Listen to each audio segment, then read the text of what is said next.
In the 19th century, France was looking for footholds in North Africa for the development of maritime trade, but initially there were no plans to occupy the region.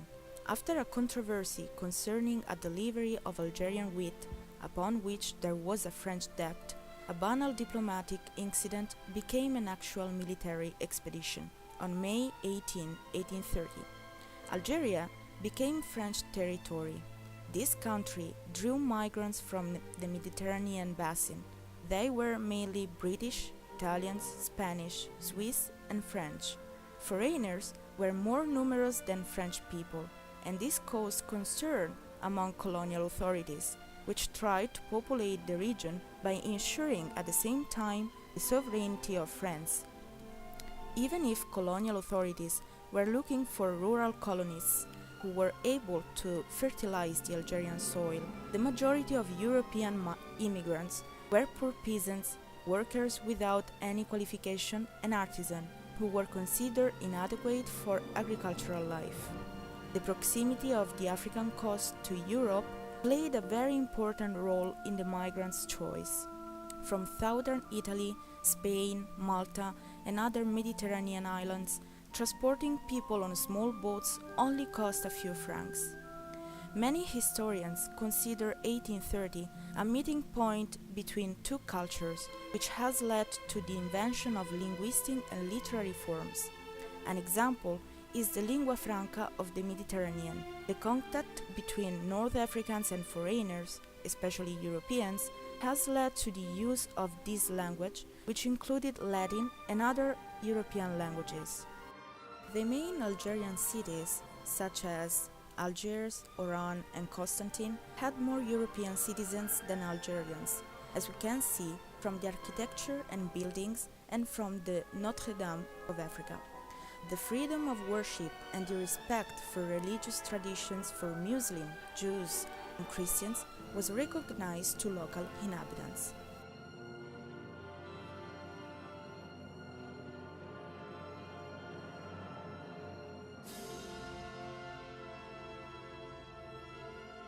But in 1870, Adolphe Crémieux, Minister of Justice, issued a decree which gave indigenous Jews who lived in Algeria French citizenship.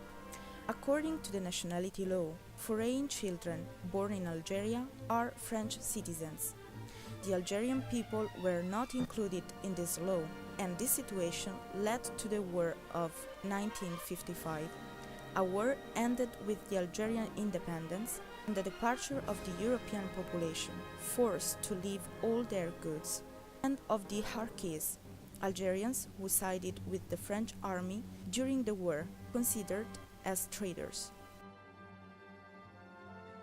Tunisia was a French protectorate, and the Italian community maintained a sort of independence and cultural vitality thanks to the creation of the Finzi typography.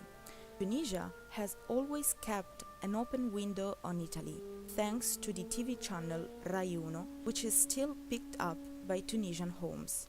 The Italian language, even if written and spoken for the most part in Sicilian dialect, was the second language after Arabic until 1870. In 1959, the Tunisian government issued a decree in order to replace European manpower with that of locals, and in 1964, the government expropriated all European lands, leaving Europeans with no choice but to go back to their homeland, where they felt the hostility of local population.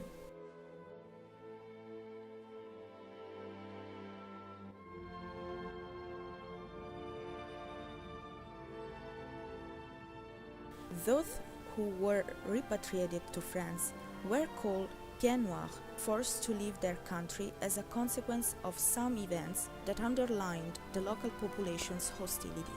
In 3 months, more than 1 million pieds noirs reached France.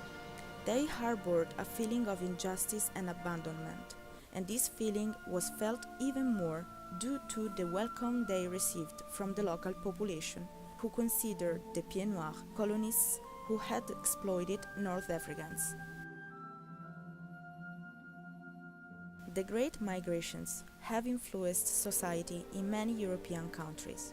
Italy and France are surely two of the main countries under greater migratory pressure, and they have adapted their integration policies. The French integration system is based on assimilation, that is to say, the equality of rights for all people living on French territory, while Italy has a pluralist system based on reception and the enhancement of differences. In Italy, the jus sanguinis principle is in force. Italian citizenship is determined by having one or both parents who are citizens of the country. In France, the jus soli principle is in force. Citizenship is given to all those born on French territory. Cultural mediation was born in response to immigration, and it is aimed at integrating the immigrant population. The mediator can be seen as an intermediary who facilitates the understanding and the communication between people from different cultures.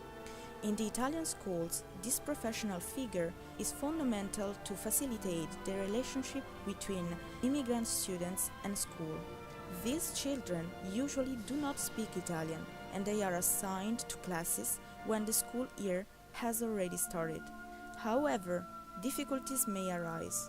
The mediator must remain neutral in order to not be influenced by the situation of the immigrant. Therefore, the mediator has to assume a balanced role when speaking to two parties.